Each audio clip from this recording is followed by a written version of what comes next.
Measure.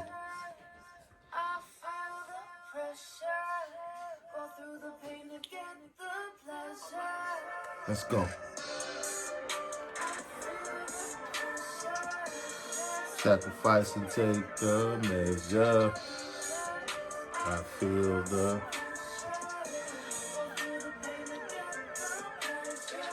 it's in my veins, it's that cocaine, lyrical propane flow. It ain't a question, dawg. I gotta blow. The pressure zone, I gotta eat. Yo. Welcome to a new episode of Red Lights Don't Exist. I appreciate y'all, man, checking me out, following me. Everything, man. I just, I'll always appreciate all the love. I'm working, man. What episode is?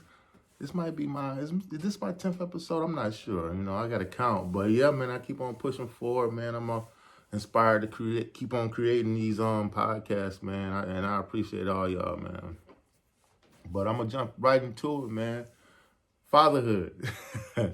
It's something that I'm passionate about, man. I always love kids, always wanted kids. Even as a teenager, some people wanted, to, do other things. But, I always wanted a family.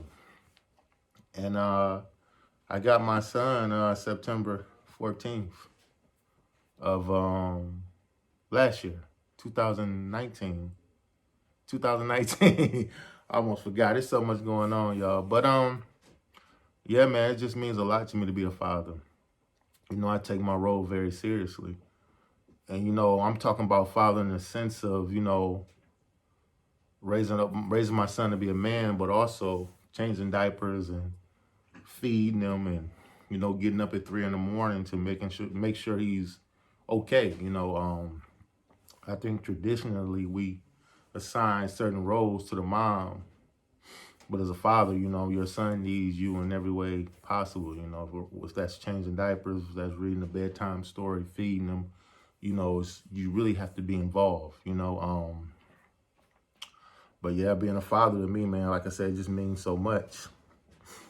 Growing up, my perspective for fatherhood was a little distorted. Me and my father, we didn't have the best relationship, but we had times, man, where we connected. But my father was definitely sick. He had his battle with drugs, and and that was just a difficult fight for him throughout his life.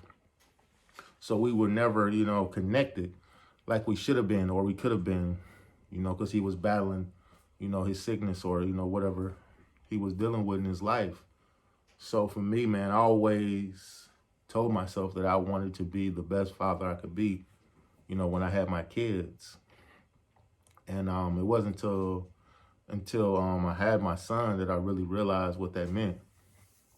When I had him, man, I just had this pressure on me just to make some changes and become a better, person. I said that, I just wanted to be somebody my son could look up to. I don't want to be the person that be like, oh, I'm out here wilding, but you know what I'm saying, you do this the right way, or you know what I'm saying, you don't do this. No, I want to lead by example, because I just think that that's the best way. So, I had to go through a series of changes just to, trying to become a better man. I'm still on that road trying to, just trying to be the best father I could be. Because, my son deserves that. He deserves a father that's going to be there for him and that's going to hold him down no matter what. But I just think that definitely as black men, we get a bad rep. We really don't hear, a lot of people praising black men for being fathers. There are a lot of fathers that are, standing up, taking care of their kids. Some fathers I know personally are, taking care of their kids alone. And it's just, it's hard, man. It's a hard job, Definitely when I had my son, I was excited. Me and my wife went through IVF to have our son. but I didn't understand the work that you had to put in, the stress, you know what I'm saying, the late nights, it's a challenge, man. It's not for everybody. If you really don't have the patience, or you really not solid as far as you and your wife, it could cause an issue. Just a couple of days ago, it's just like my son. I got off work in the morning. My wife was home with my son. He got up at 3 in the morning, so it throws off my wife's schedule. So now when I come home, she's sleepy and I'm sleepy. But my son gets up at 6 in the morning. It's like you gotta get up. You can't be like well, I'm gonna sleep these 2 hours. Your kids up. It's time to get up. They're ready to eat. They might need a diaper change. It really forces you to grow up, man. And I appreciate that aspect of being a parent. But yeah, man. I think that going back to the black father thing, it's just like our kids need us. We can't look at it like, oh well, I'm beefing with my baby mom, so that give me an excuse not to be in my son's or my daughter's life. You have to be there regardless, and it's not just financial. Financial support. It ain't enough, man. You know what I'm saying? You have to spend that time. You have to put that work in.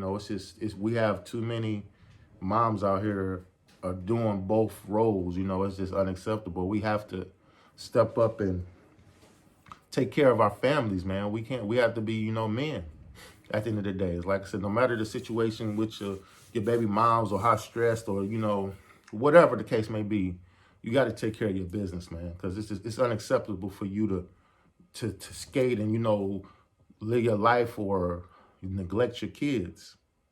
Because at the end of the day, man, they just causes so much damage. You know what I'm saying? I done seen so many kids that just suffer because, they're forced to just defend for themselves out here.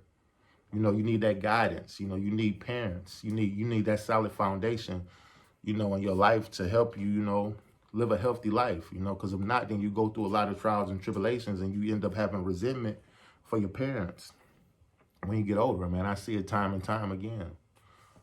So yeah, man, we just have to step up, man. It's no excuse, whatever. If you solid with your baby mom, if you got a wife, if you got a girlfriend, whatever the case may be, take care of your kids, man. Because if not, the world will. And the world, you know what I'm saying, a lot of the time, well, most of the time, the world won't be kind to your kid.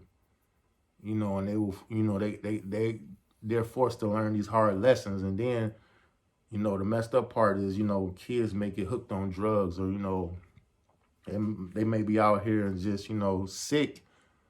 And then we look at them like, why they sick? You know what I'm saying? Or why is this kid, in prison?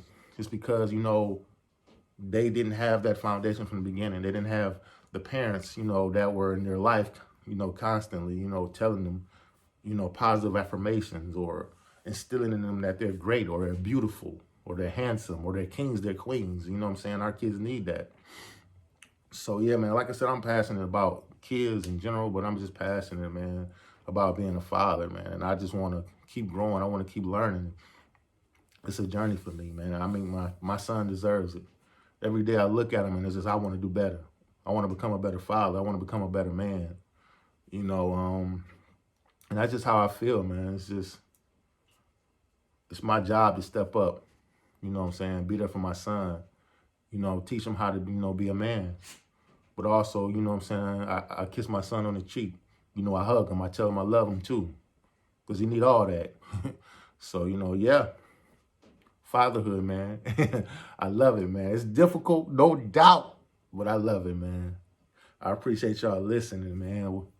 And remember, y'all, red lights don't exist. Peace.